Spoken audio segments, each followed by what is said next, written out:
Hello there. This video will tell you how to use AutoProctor and what the different settings mean.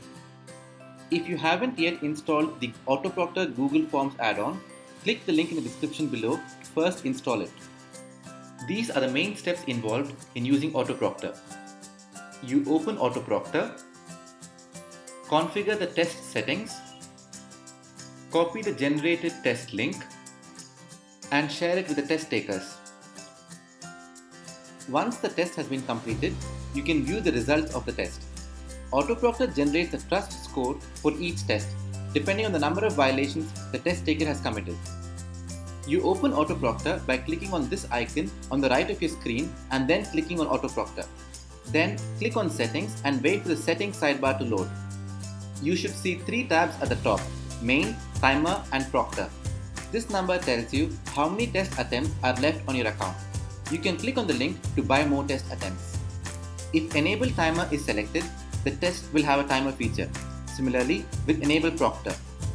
This number tells you the maximum number of times the test taker can attempt the test. For example, if the number is 1, they can open the test link only once.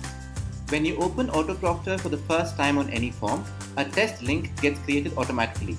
This is the link you share with the test takers. If you use Google Classrooms and want to see the results based on the classroom, you can use this drop-down. Once you choose the classroom, the test link gets updated. You can share the updated link with your students. Clicking this button will copy the test link. You can then paste the link on an email, WhatsApp, etc. Clicking on this tab will open the timer settings. This number is the time duration of the test in minutes. The student will see a countdown timer for this duration. You can also choose a start date for the test.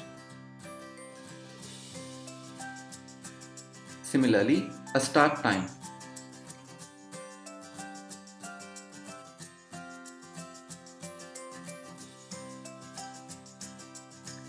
If you set these fields, the test taker cannot attempt the test before the start date and time. In the same way, if the end date and time are set, the test taker cannot attempt the test after the end date and time. If this is selected, the test automatically closes after the test duration. If the test taker has not submitted the test until then, all of the students' responses will be lost. So be very careful about selecting this. If this is not selected, the user can take as much time as they want after the test duration to submit the answers. You will then see the response as a late submission in your report. Do not forget to click on Update Settings to update all your changes. To configure the different Proctor settings, click on this tab. If this is selected, we will track when a test taker switches to a different tab on the browser like Google or to a different application. That is, you will know how long the user has been away from the test screen. If this is enabled, AutoProctor will use the test taker's camera to ensure that only one person is taking the test. Every time there is no face detected or more than one face detected, AutoProctor will capture a photo as evidence.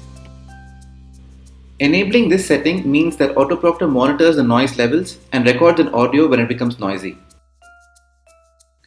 This setting allows AutoProctor to take a few random photos as the user is taking the test. You can then review these photos once the test has been submitted. This setting allows image and audio files to be stored on the cloud and to be made available to you to review later. If this is disabled, we will not store any image or audio files, but will just track the violations and give the test attempt a trust score. Enabling this means that the user gets real-time notifications of their violations. If this is disabled, the user won't be notified of any violations that are being recorded. Again, do not forget to click on Update Settings to update all your changes.